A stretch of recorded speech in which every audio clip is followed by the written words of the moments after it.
Summer camp is over, and it's time for a field trip. The Tigers are playing 2 exhibition games against the Reds Tuesday and Wednesday, and they'll make their final roster cuts on their off day, Thursday.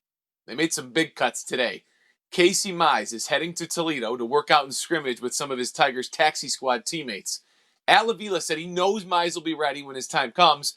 The team's top prospect, honestly, is ready today to make this roster. He was ready in February. But the way baseball works, service time, and contracts, it all means Mize won't be with the Tigers to start the year.